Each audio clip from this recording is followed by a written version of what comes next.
Hi అండి, ఇవాల్టి వీడియోలో అరిసెలు ఎలా ప్రిపేర్ చేసుకోవాలో చూసేసేయండి. ఏకాదశి అనగానే ప్రతి ఒక్కరి ఇంట్లోన అరిసెలు అనేటివి చాలా స్పెషల్గా ప్రిపేర్ చేసుకుంటూ ఉంటారు. రెసిపీ చూసేద్దాము. నేనైతే బెల్లం అనేది కేజీ పిండికి అర కేజీ కంటే ఒక 50 గ్రాములు తక్కువగా తీసుకున్నానండి. స్వీట్నెస్ అయితే సరిపోతుంది. తీసుకునే పొడి బియ్యం పిండిని పట్టి మన స్వీట్నెస్ అనేది యాడ్ చేసుకోవాల్సి ఉంటుంది. అంటే నేను ఇక్కడ ఈ బెల్లాన్ని అయితే ఇక్కడ కరిగించుకొని స్ట్రెయిన్ చేసుకుంటున్నాను.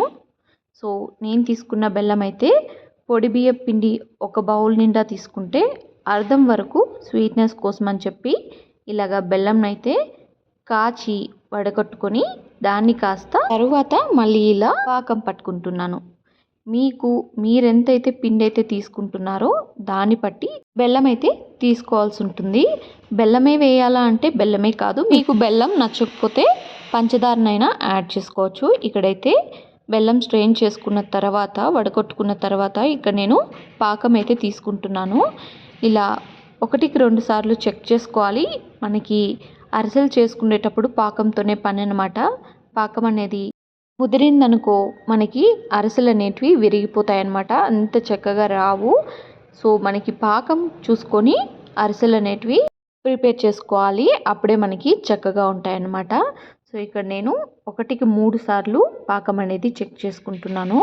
మనం ఈ పాకం పట్టుకునేటప్పుడు ఫ్లేమ్ అనేది లో టు మీడియంలోనే ఉండాలి. ఇన్ కేస్ హైలో ఉన్నట్లయితే పాకం అనేది మనకు తెలియకుండానే ముదిరిపోవడం జరుగుతుంది. అలా కాకుండా ఇలా మీడియం ఫ్లేమ్లో పెట్టుకొని అప్పుడప్పుడు పాకం వేసుకుంటూ వాటర్లోకి చెక్ చేసుకోవాలి. ఇప్పుడు పాకం అనేది చక్కగా ఉందన్నమాట. ఇందులోకి కొన్ని నువ్వులు వేసుకున్నామండి, తెల్ల నువ్వులు. ఇప్పుడు కొద్దిగా పొడి బియ్యం పిండిని బాగా జల్లించి ఇందులోకి యాడ్ చేసుకోవాలి. ఈ బెల్లం పాకంలోకి కొద్దిగా వేసుకుంటూ ఒక కర్ర తీసుకొని కలుపుకుంటూ చక్కగా పిండినంతా ముద్దగా కలుపుకునేయాలన్నమాట. అంటే ఈ పిండి వేసుకున్నప్పుడు కూడా ఎడ్జెస్ అంతా కూడా క్లీన్ చేసుకుంటూ మనము కలుపుకోవాల్సి ఉంటుంది. ఒకేసారి పొడి బియ్యం పిండి అంతా వేసేయకండి, ఎందుకంటే ఉండలుగా ఉండిపోతుంది. అలా కాకుండా కొద్దిగా వేసుకుంటూ బాగా సైడ్స్ అతుకుపోయిన పొడి బియ్యం పిండిని కూడా ఈ కట్టి ద్వారా మనం తీసేసుకోవాలి. అప్పుడే మనకి ఉండలు కట్టకుండా సరిగ్గా ఉంటాయన్నమాట. ఇది కలుపుకునేటప్పుడు కూడా కేర్ఫుల్గా కలుపుకోవాలి. మరీ ఎక్కువ లూజ్గా ఉండకూడదు, అలా అని చెప్పి మరీ ఎక్కువ గట్టిగా కూడా ఉండకూడదు అనమాట. ఇక్కడ చూసారా, జెస్సీ జున్ను ఇద్దరు కూడా పిండి కోసం వెయిట్ చేస్తూ ఉన్నారు. అది పొడి పిండి కాదండి, పాకం పిండి కోసం అని చెప్పి.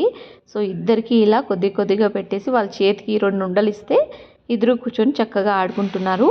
ఇప్పుడైతే ఇలా ఒక ప్యాన్ పెట్టుకొని తగినంత ఆయిల్ వేసుకోండి. ఆయిల్ మరీ తక్కువగా అయితే వేసుకోకండి. ఒక పెనంకి అరుభాగం పైన వేసుకుంటే సరిపోతుందండి. ఇలా ముందుగానే పిండి కొద్దిగా తీసుకుని సపరేట్ ప్లేట్లో వేసుకొని ఉండలన్నీ చేసుకొని ఒక్కొక్కటిగా ఆయిల్లోకి వేసుకుంటే సరిపోతుంది. ఇక్కడ నేను వీడియో కోసం అని చెప్పి ఒక్కొక్కటే వేసి చూపిస్తున్నాను. మీరు పెనం సైజు పట్టి 3 లేదా 4 కూడా వేసుకోవచ్చు. ఒకరే ప్రిపేర్ చేసేటప్పుడు అన్నీ వేసుకుంటే మాడిపోతాయి కాబట్టి 2 లేదా 3 వేసుకుంటే సరిపోతుందండి. ఇది అరిసె అనేది చక్కగా 2 వైపులా కాలిన తర్వాతే మనం ఇలా తీసుకొని ఒక చెక్కపీట మీద వేసుకొని ఒత్తుకుంటే ఆయిల్ అంతా కూడా వెళ్ళిపోతుంది, స్ట్రెయిన్ అయిపోతుంది. ఇంతేనండి, చూసారా ఎంత చక్కగా ప్రిపేర్ చేసేసుకున్నామో. చాలా సింపుల్. కాకపోతే ఒకరే ఉన్నప్పుడు కొద్దిగా పిండి తీసుకొని చిన్న ఉండలు చేసుకొని 2 లేదా 3 వరకు మాత్రమే ఆయిల్లో వేసుకుంటే చక్కగా మనం తీయటానికైనా సరే ఉండలుకోవడానికైనా సరే ఈజీగా ఉంటుందండి. ఇంతేనండి, రెసిపీ అయితే చాలా సింపుల్.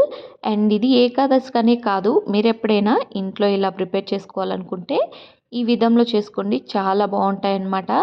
సో ఇలా మనము ఆయిల్ అంతా స్ట్రెయిన్ చేసేస్తే స్వీట్ ఇష్టం లేని వాళ్ళైనా సరే తింటారనమాట, ఎందుకంటే ఇందులో ఆయిల్ అయితే ఉండదు కాబట్టి. సో ఈ ప్రాసెస్ అయితే మీకు నచ్చింది అనుకుంటా. నచ్చితే ఒక సబ్స్క్రైబ్, లైక్